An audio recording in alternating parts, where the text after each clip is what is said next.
So di sa ating lahat, ayun, so nakabili pala tayo ng bagong laruan. Ayan. So gawa siya ni DJI Phantom. Ayan.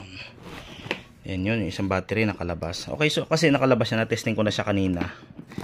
Alright, so buksan natin uli dahil magte-testing ako dun sa rooftop ko. So ayan siya guys. Ayan.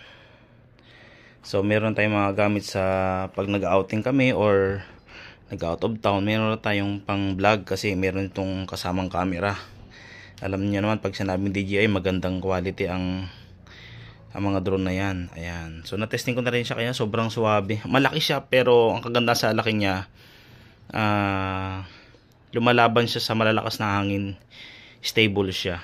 Ayan. So siyempre hindi ko pa alam yung mga latest ito, pero ito kasi nabili ko lang siya sa abot kayang halaga lang din, galing din sa kaibigan. So meron siya palang free na 4 na battery. Yung isa naka-install na, then itong tatlo nandito siya.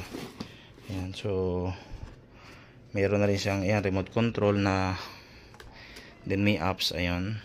So siyempre ito, hindi pa ako ganun ka-professional sa paggamit nito. Inaaral ko pa at aaralin ko pa yung mga ibang function, at siyempre kailangan ko pa ng mag-schooling daw sa mga marurunong. Kaya soon matututunan or magiging makabisado ko rin ang pagpapalipad dito. Siyempre yung mga lugar na bawal paliparan dito kasi sa amin hindi naman binabawal, so kaya pwede ako mag-testing dito. So ngayon magpa-practice muna ako ngayong araw. Ayan siya. So may hard box na siyang kasama. Yun guys, so may charger na rin, then ayan yung mga cable. Okay, so testing na natin. Good luck sa ating lahat. So nandito ako sa rooftop namin. Ayan na siya. So ito yung pag nasa rooftop ka namin, ayan yung Marikina, Marcos Highway. So ito yung paikot. Ito tatagalin ko to para may pag nagpalipad.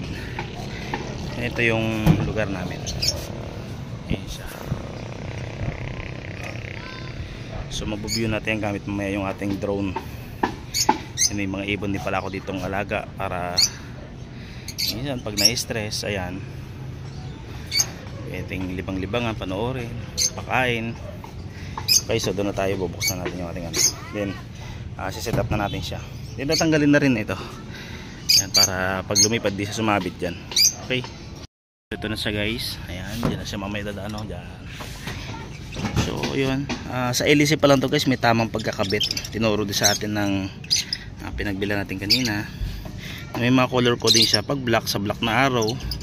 Kapag sa gray, yan yung kulay gray na yan, gray din na arrow. Then nilalakong siya yan. Then ito sa baba, tinatanggal yung camera cover. Then ayun para yan, tinatanggal yung red na yan. Okay, so ngayon tatanggal natin yung cover na yan.